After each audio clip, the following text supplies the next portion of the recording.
back to She Decides. In this episode, Staci Swiderski sits down with Dr. Christine Boev, registered nurse, professor at St. John Fisher College, and founder of Master Menopause and Vitalize Fitness, for a powerful conversation about women's health, hormones, aging, and reclaiming confidence at every stage of life. Together, they talk about the reality so many women silently experience, from brain fog and exhaustion to weight changes and losing connection with themselves, and why it's never too late to take your health back.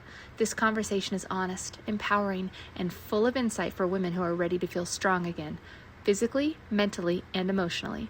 Because when she decides to prioritize herself, everything changes. You know who made it. Welcome, everybody, to our next episode of She Decides. I'm super excited to introduce our today's guest, Dr. Christine Boev. She is the founder of Master Menopause and Vitalize Fitness out of New York. Welcome. We're excited to have you today. Yes, thank you so much for having me. I think we're going to provide some really good, valuable information for your listeners.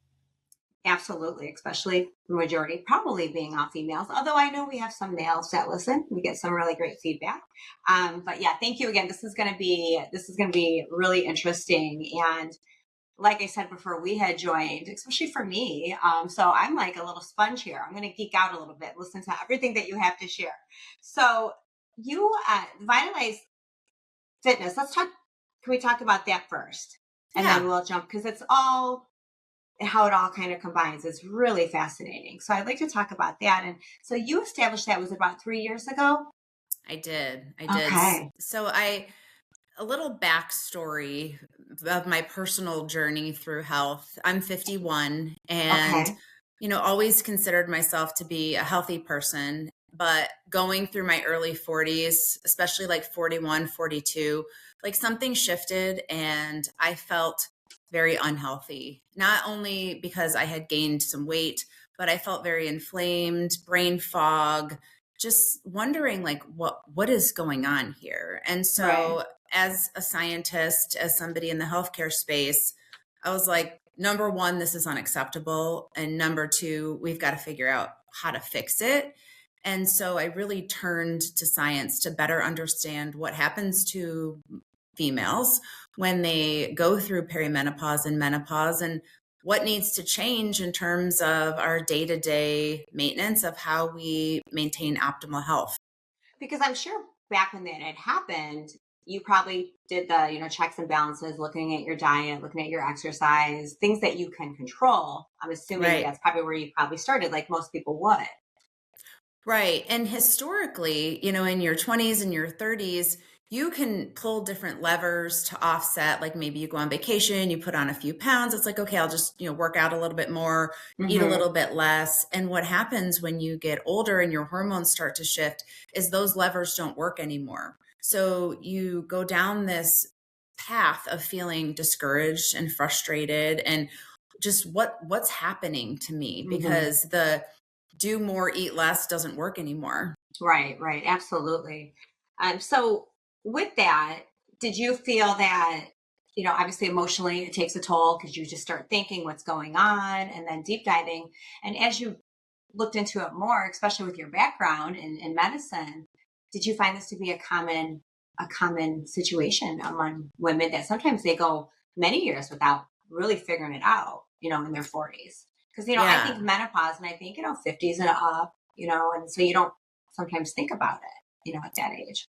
Yeah, absolutely. And now that I'm working with women one-on-one, it's just a repetitive story that I hear is what happened to me. And the hardest part, Staci, is they blame themselves. Like, what am I doing wrong? What's wrong with me? And it's not that there's anything wrong with you. It's just that at this point in your life, you need to attack this much differently and truthfully, much more gentler than we had in the past. So this notion of do more, work harder, do more cardio, sweat more, it's counterintuitive, because what that does is it makes us really inflamed. And that's kind of the antithesis of good health. Right. And, with that, what do you feel?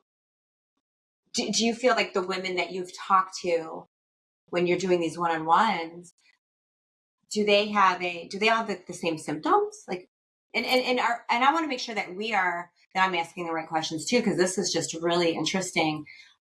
And is this for women who are on the early stages of menopause, or is this not even a menopause thing at this point? So to back up just a little bit, the hormonal changes of perimenopause start as early as 35. Okay. So it's really paying attention to your body and noticing Mhm. what's going on and what's changing. But you asked about some of the symptoms. So some of the things that I Right. hear kind of on repeat are things with your cognitive health, brain fog, inability to be articulate. You're just not as sharp anymore.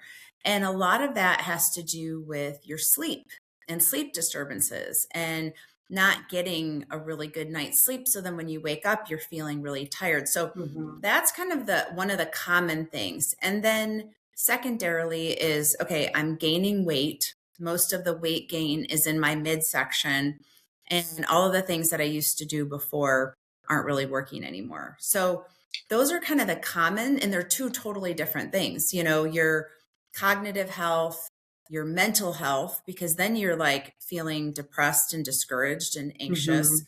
and then your physical health, but they're all related. Right, right. And I'm sure too, many women just think it's got to be something that's happening in my life, maybe a relationship, maybe something at work, and something that they think they can probably control, or maybe they're going down that road to pay a little more attention to those things when ultimately it really isn't that. Right. And at that period of our lives, for most women, let's say 35 to 55, huge range. But think Right. about the average person, how much is going on in their life and how much responsibilities that they have. Whether or not you have children, if you have parents who need us, it's one of those things where everybody needs us. And so, in order to respond, we put ourselves last. Right. And it's a difficult time because people are like, well, I don't want to be selfish. Is it selfish to really prioritize my health? And that's where the answer is absolutely not. I think women are always so, that's like a guilt, right? If they put Yeah. themselves in front of anybody for any reason. Yeah. And we're so hard on ourselves. We're so Yeah. hard on ourselves. So it's really this conundrum that I need to prioritize myself. I need to make sure that I'm taking care of me so I can do a better job with my career, with my family, with my partner, all of the people that need our energy. I was watching it was on a talk show for the news. It was some kind of anchor, and they were talking about health. And they were talking about this exact topic where women just always put our own needs aside. Forget the wants, those are like way behind, Mhm. right? But the needs are aside. And then, when something does happen with your health and you have no choice but to take care of yourself, then it's like aha moment, right? It's like, then you can't take care of anybody if you're not healthy. Right, exactly. Yeah. And, some of the women that I work with are in this same situation. I have somebody in particular who's a mom.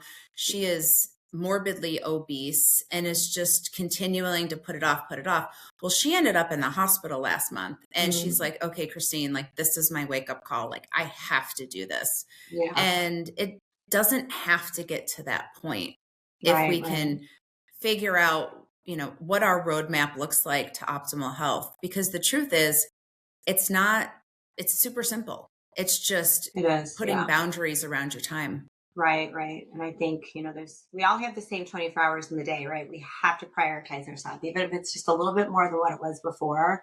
Hmm. Is better than nothing. And I know you had mentioned like so many, even successful women, they feel like they kind of lose themselves during this Yeah. time. And that's really sad. It's really unfortunate. But here you are, and you have come to help so many women. Can you share how that looks, and what more, like, I know you've done obviously the research on it and so on and so forth, but like, as far as what can women do, what certain medications, if there's anything, even if it's natural, Hmm. their daily habits, can you share more of that with us?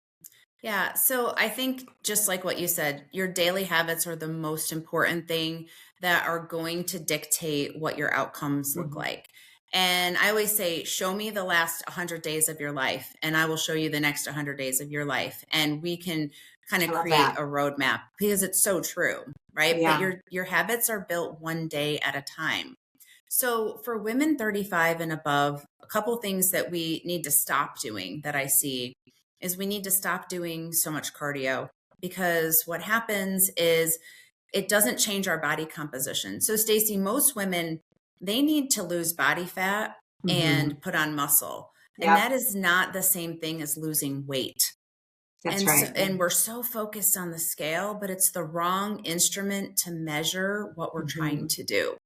So in that quest to decrease body fat and increase skeletal lean muscle mass, cardio, it's not going to do it for you. It simply won't. So Right. we've got to get rid of that notion that I need to be on the elliptical and the treadmill and all this stuff, like, because it's not going to get you to your end result. So what I like to do working with women is programming very strategic strength training sessions. So when I went through my transformation, I stopped cardio altogether and I really just started lifting weights, and I lifted heavy weights.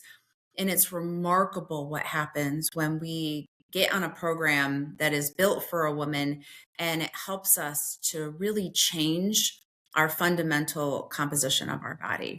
So that would be the first thing. Yeah. And I think a lot of women don't realize, for one, you always hear, well, I don't want to get big and bulky. I don't, women, Right. it's that you're not going to naturally, you're going to get nice and toned, which is a beautiful look and feeling.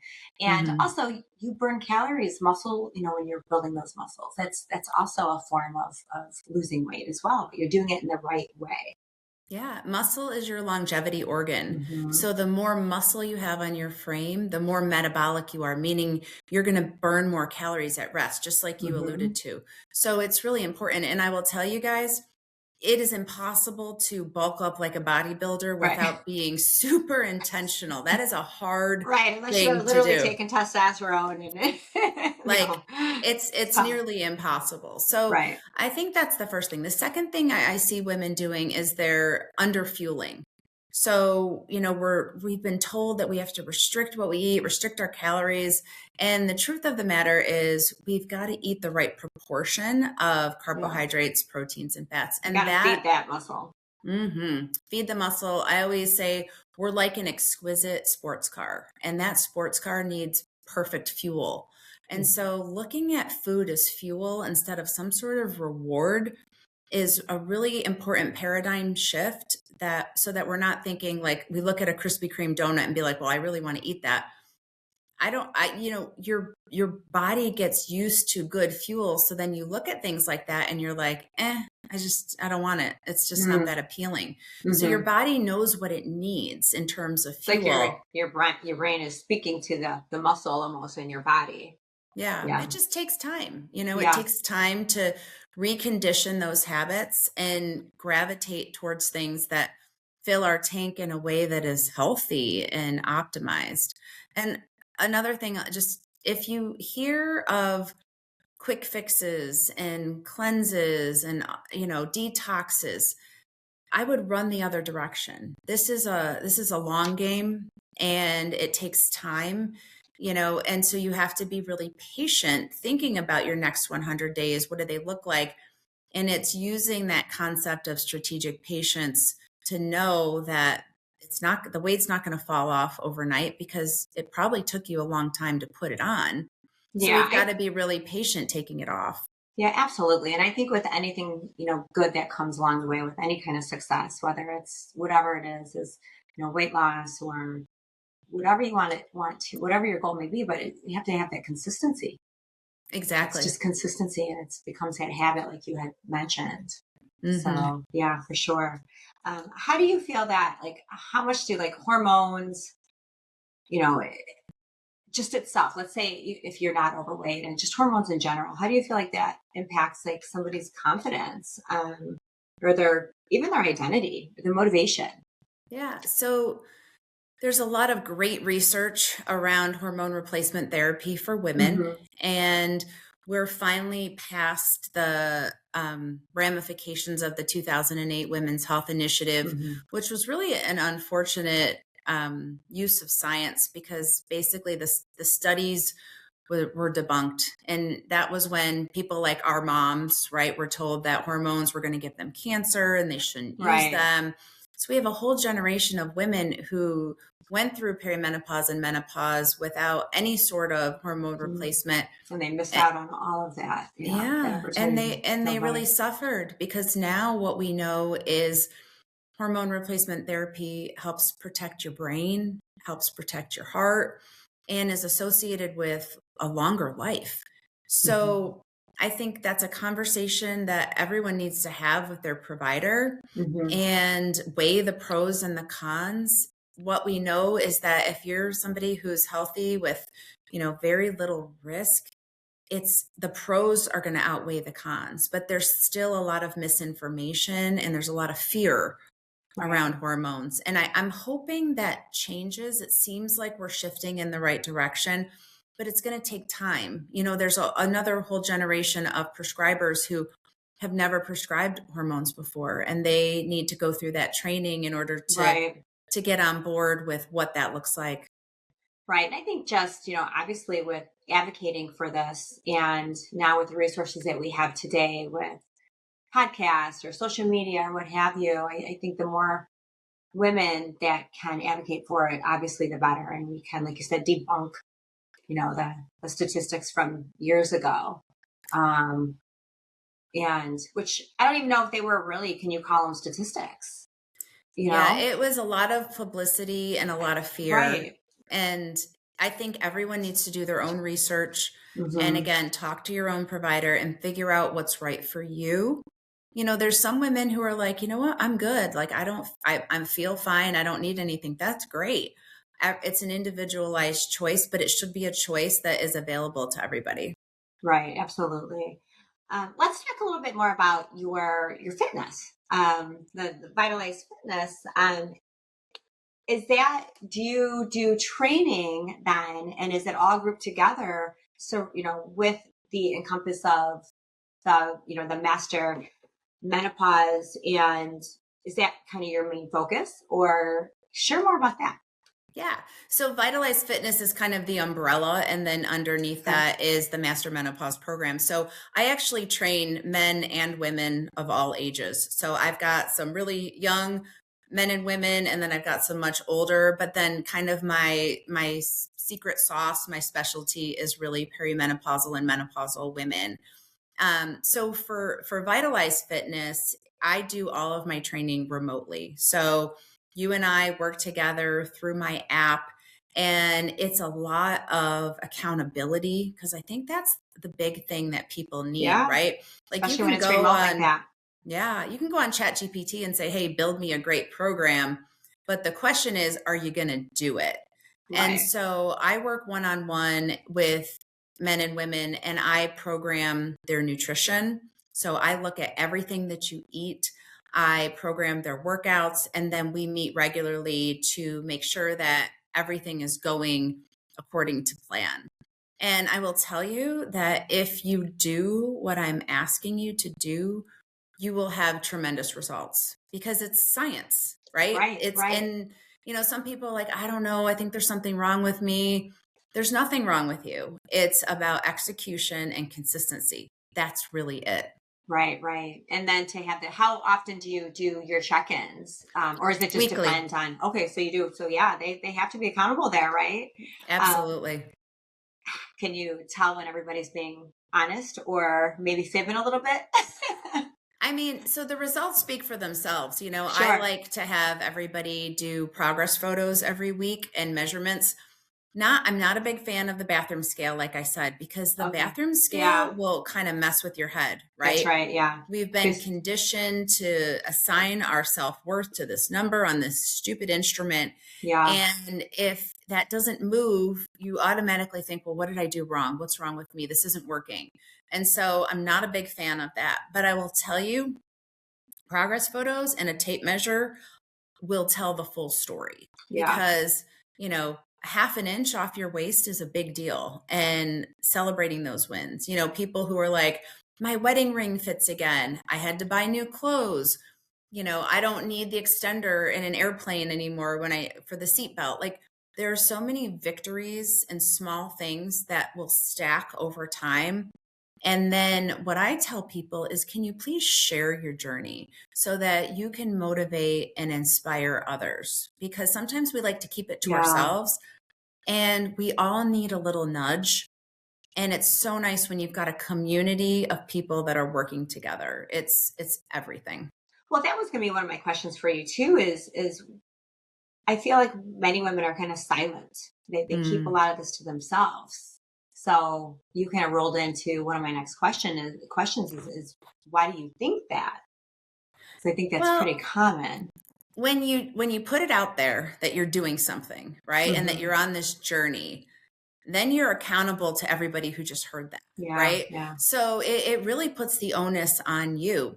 But that's more of the reason why I want people to share, like, hey, I'm on this journey, I'm on this healthcare journey, and I really want to be my best self. And then you have everybody around you being like, let's go, you've got this, and you've got that encouragement. You'll see who your supporters are, for sure. Right. And then it's like, well, Staci's doing this, I'm going to do this too. Like, I want to do this if she can do this. And so, sharing your wins. I also remind everybody listening, you are a role model to somebody. Somebody looks up to you, right? Yeah. And so if they see you packing your lunch and bringing your sneakers to work and, sharing and documenting your workouts, they're going to be inspired by that. And, especially moms with kids, your kids watch what you're doing and they will emulate what you're doing. That's right. And it goes back to just carve out a little bit of time for yourself. So take the, extra hour to go to the gym.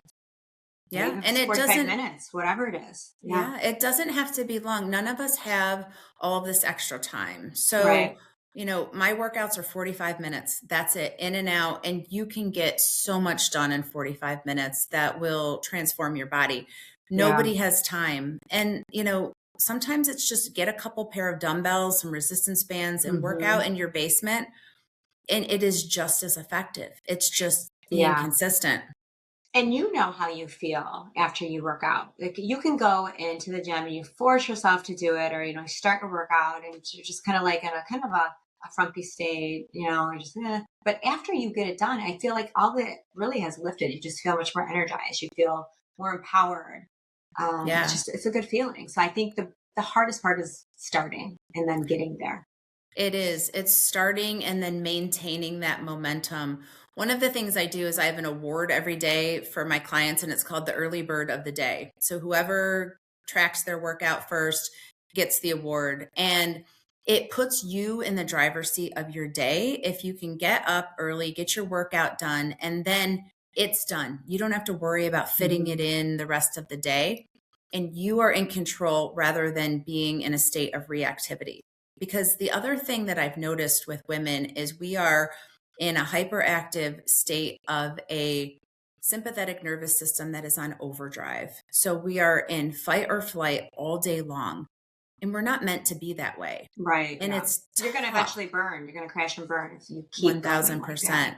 Right. So if you get up, get your workout done, it's like, okay, I've got this. I've got a little bit more control over my day. And it's going to translate into everything else that you do. If you have excellent health, then you're going to be an excellent executive, professional, teacher, whatever it is that you do, parent, friend, because it's all connected. Right. Absolutely. And I love what you shared earlier is that you're a role model for somebody, even if you don't know it. Somebody's watching. Somebody's watching. Somebody is watching. Your coworker, your friend, somebody's watching, and you're inspiring somebody. And that applies to every single one of us. But that also applies in the other realm is if you are making choices that are not in line with your health and that is also being a role model, but in a different direction. Right. More of a negative direction for sure. And so during the introduction, I had mentioned, that you were in New York, but thank you for clarifying as well that you do this online. And that's pretty amazing to be able to, that reach can be huge. The lady who, my hairdresser, the lady who colors my hair, I've been going to her for years. And since COVID, she's so she's so on all the time. I don't think she ever misses a class, but she does that, I think, with 2 or 3 other ladies. I don't know if they're friends of hers or not. I never even asked her that, but it's online fitness. And she'll do they actually do it live though. They'll do like a workout or something like that. But then that's usually a couple times a week. And then then her instructor gives her, the workouts for the rest of the week. But what we can do now remotely, it just goes to show. I mean, look what you're doing. You're changing people's lives. Most of the people I work with are very high level executives, professionals, busy people. Very busy. So it works really well when they can get their workout in on their schedule. So squeeze it in during your lunch hour versus, okay, meet me at this time, at this place. And it's just a different way of looking at your fitness. Right. And it allows you more bandwidth to do other things, because I don't have time to, go all the way I usually work out at home. So I don't have time to always go to the gym. I like to every now and then, but it doesn't always work out. It just don't work out with your schedule. Yeah. And the accountability piece is still there because they have to check in with you weekly. Exactly. And, maybe they're like, I had a really bad week. And then like, let's talk about it. Let's talk about some of the obstacles that showed up, some of the things that are out of your control. And then let's figure out in the next week, how do we navigate that differently? How do we swerve around those curveballs so that we can make sure that we're taking care of ourselves first? Yeah, absolutely. And you had mentioned the diet portion.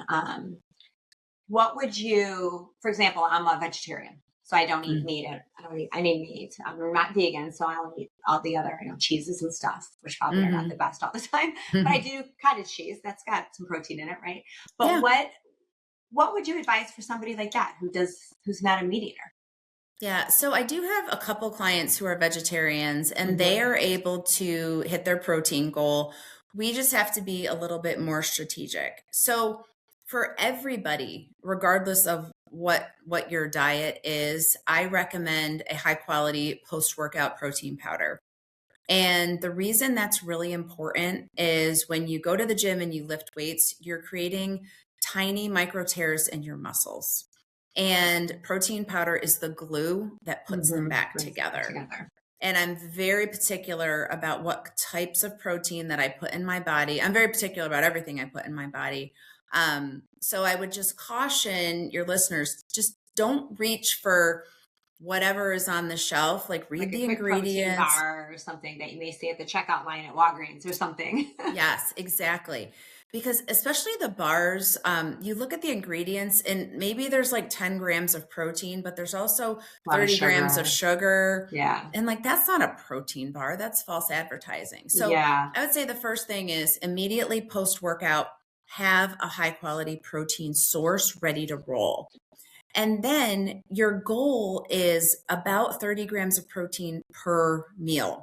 So if you're a vegetarian, you can do Greek yogurt, cottage cheese, eggs.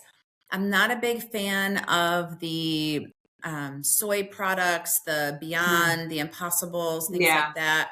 I think there's better ways to get protein sources. There's probably a lot of not the healthiest fillers in those too, I would assume. A lot of the soy products are GMO. They've got glyphosate on them. It's GMO means that they're genetically modified. I like to think about foods that come from the earth, fruits and vegetables and grains and things that just come out of the earth. You can hit your protein goal if you do not eat meat. And it's actually not that difficult. You just need to understand where those protein sources live, and also what you like and what you like. Yeah. I can be like, here, eat 2 cups of quinoa, and you're like choking it down because you hate quinoa, right? Right. And then you're just going to give up at that point. You don't want that to happen. Right. That's not going to work. The other thing is fiber. We all need to pay more attention to how much fiber we're eating. As we get older, right? Totally. So different types of seeds, flax seeds, basil seeds are one of my favorites. And those types of seeds are great for trying to regulate your hormones as well. So they're going to give us fiber. I never ever have heard that. That's helpful for me, especially. So I'm going to definitely explore. Basil seeds, you can just get them on Amazon, are a really good source of fiber. And they've got omega-3s, and just some really good nutrients that your body needs to keep your tank fueled. Wow, yeah, there's just, I think that, again, this education piece and advocating for that.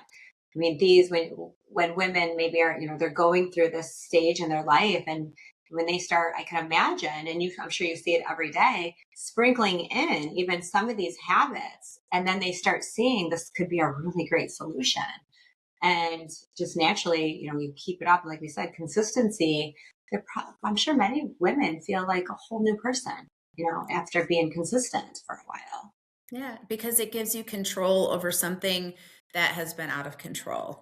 And it makes a big, big difference. So what do you think, say women are going through this and they're experiencing this, and I love what you just said. They have now something they can control what was once out of control, and they probably didn't even know what it was at that point to even do anything about it until, they now know. But why would you believe that like a midlife can actually become a woman's like most powerful chapter?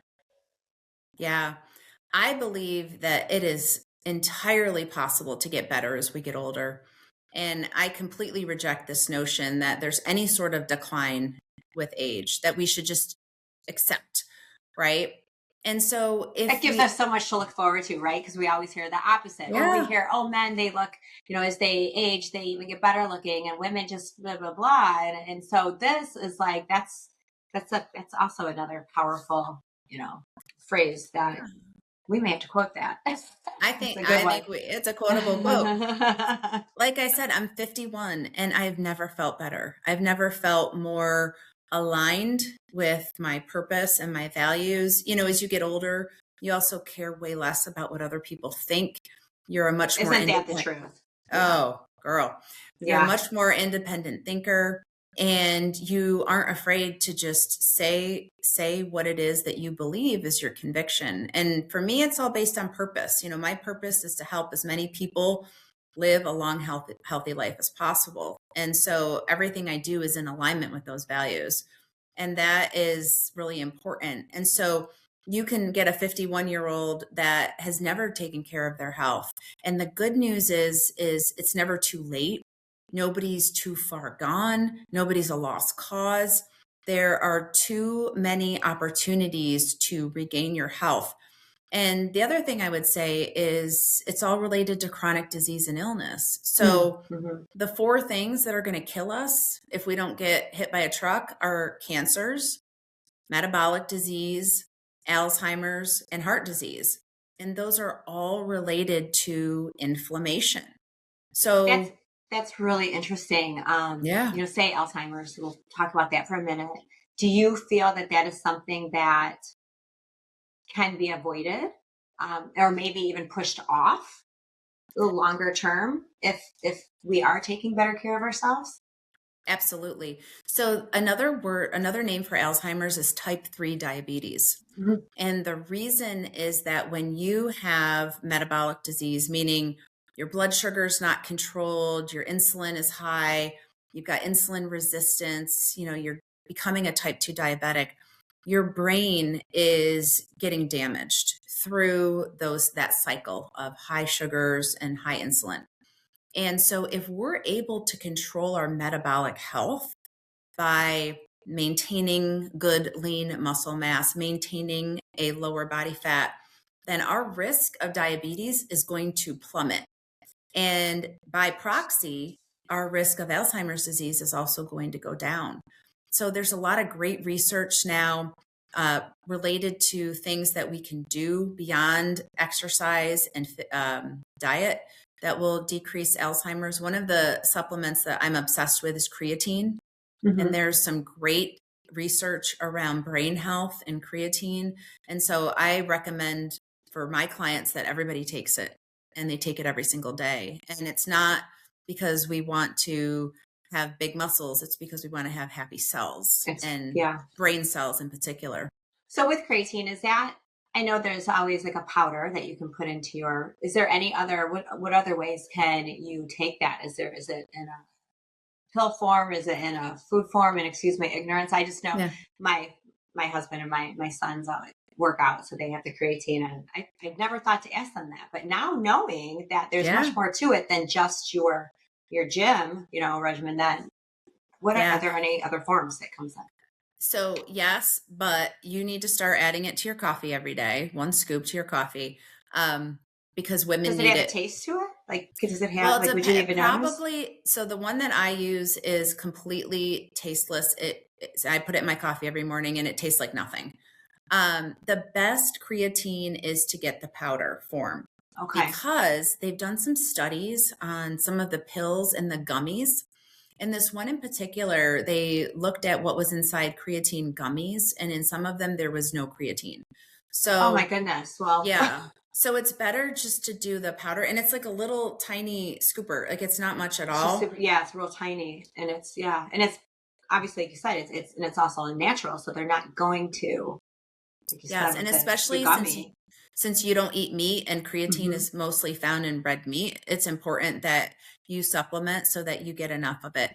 The caveat with creatine is you want to make sure you're drinking enough water so that your body can continue to flush out all the things it doesn't need.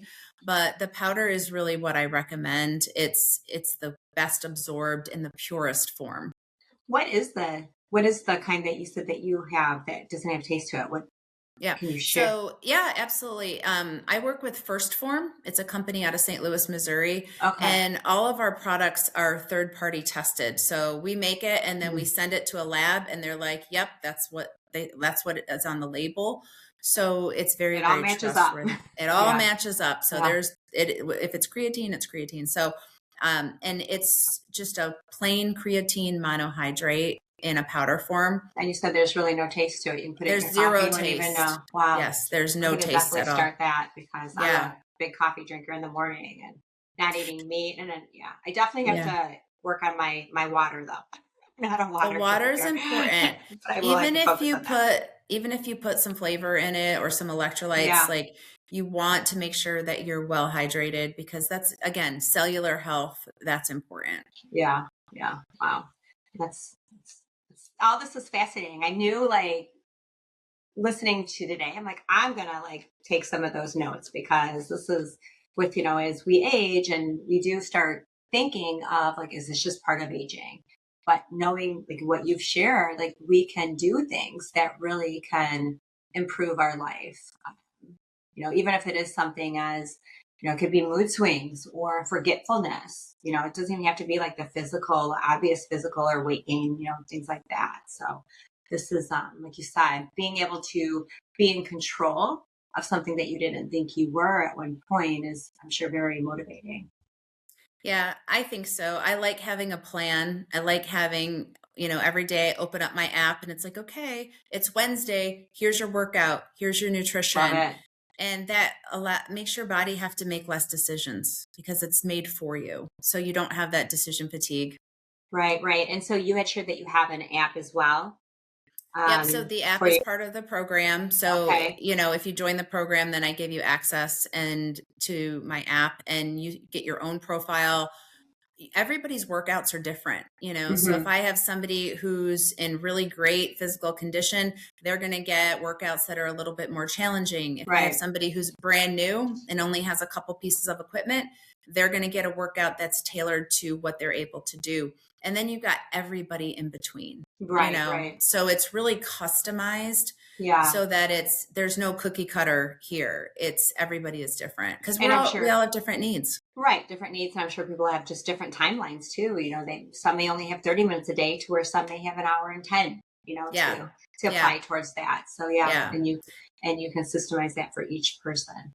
And the other thing that I do is I call it optional daily cardio.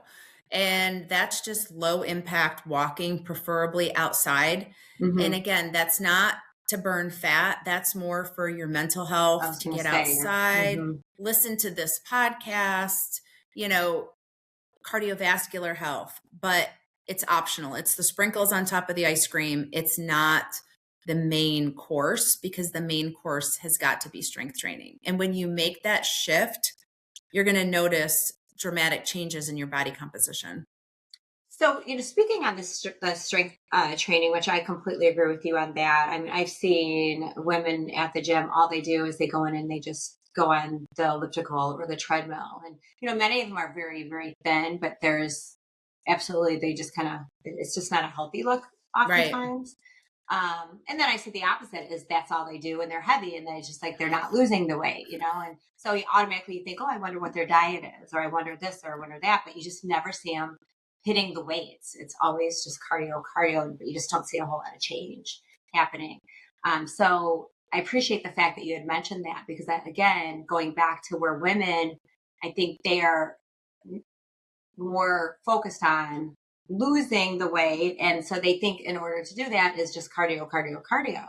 And I've always been a big believer that weights are much more, I think, effective than cardio alone. So what do you think with that, weights? And then do you implement, or just, I'm sure it just depends on your client, but how much cardio do you implement if they're doing the majority of weights, or do you none at all? So I program like a 5 to 10 minute warm up, just, pick a piece of equipment, stepper, treadmill, bike, whatever you want, just to kind of get the blood flowing, get your heart rate up a little bit. And then we transition right into the weights. So today I did upper body. So back, shoulders, chest, arms, abs. I like to do abs most days because I know for a lot of women, that's an area that, is of interest, right? Because it's hard to keep that nice physique in your abdominal muscles. Yeah. So I program abs most days, but it's very strategic, the way that you have to set up your exercises, and then the other thing is, like, we did legs. My daughter's home. My daughter and I did legs yesterday, and like our legs hurt today. Like we can feel, right, that we definitely caused those micro tears. Right. And so you want to lift heavy enough so that you at least feel it. It's not that it's a good feeling too. It's a great feeling. It's such a good feeling. Yeah. It's a great feeling. But if you're just like swinging the weights around and there's really not a whole lot of effort and strength, you're kind of wasting your time. Right. So I challenge people to, keep increasing the weights to a point where you get to failure, where you're like, okay, I can't do another rep. And that's where you're making some good changes. Right. Wow, this is so helpful. So helpful for so many people. And I think, again, it's just like women out there who are listening, take some time, carve time out of your day, even if it's a half hour, to focus on your health. Because otherwise it's going to catch up sooner than later if you don't. And I think the best way to do that is to start the night before, winding down earlier, going to bed earlier, so that getting up earlier isn't such a big deal. You're just adjusting your clock a little bit. Because let's be honest, for most people between 7 p.m. and 10 p.m., there's not a lot of productive work. It's not the most effective. Right. So can we just adjust our evening routine? The kitchen's closed at 7. I'm going to start winding down. I'm going to turn my screens off. And I'm just going to get myself ready for a good night's sleep so that when the alarm goes off at 5, it's like, okay, like I got this. And you get to the point where you're excited to wake up. You're 100% get at it sooner. Yeah. Yes. I love when my alarm goes off for the first minute. I'm like, I'm nice and cozy with the dog. And then I'm like, okay, let's go. We got to go. Let's go. Win the day. Yeah. Especially when you are going to bed at a decent hour and you're still getting the same amount of sleep, but you're going to bed earlier. And again, I think it falls back into just habits, consistency, and then you're going to feel so much better. Yeah. And having a good support system, right. Your spouse, your kids, like, okay, mom's getting up to go to the gym. I'm going to leave her alone. Good job. And just, again, creating those boundaries for yourself. Well, and I think too, when you get up early like that, you get some nice alone time. There's, you and the birds and maybe the sunrise. And it's just, it's some of for me, you can't get that back. So it's those times and you can be effective too, at that time. They call 5 a.m. the golden hour because your brain is on, you're just like, it's Zen mode. So I love it. Yep. Like you said, after 7 o'clock, typically it's like you're going to watch TV, you're going to scroll on your phone, you're going to, whatever it may be. And I do think this is something I'm working on, and hopefully one day I'll get there at least closer, but going to bed at night and, like you said, shutting down your devices, and because how easy it is just to doom scroll. And then you start, in social media, you go into TikTok, Instagram, whatever it is. And then before you know it, you've just wasted a couple hours that you could have got some really good sleep. Yeah. I like reading an actual book, not my Kindle, but like a real book, because the light from the Kindle still kind of stimulates your brain. It's very stimulating. I read a regular book at night, and usually that is enough to just kind of like make my eyelids heavy and like, okay, we're calling it a night. Yeah, absolutely. Absolutely. Well, this has been so helpful. Thank you so much. You're welcome. I know you have Dr. Christine. What do you prefer? You can just call me Christine. And, yeah. And then on Instagram, I'm Dr. Christine Boev, if anybody wants to find me. Perfect. That was going to be my next question. How can they best find you? And what website is the best for both, really, the fitness and the menopause, or is it combined? Yeah, it's mostly combined, but mastermenopause.com is my website. Okay, perfect. Well, I know you're going to continue to help so many women out there and people in general. So thank you so much for your time today.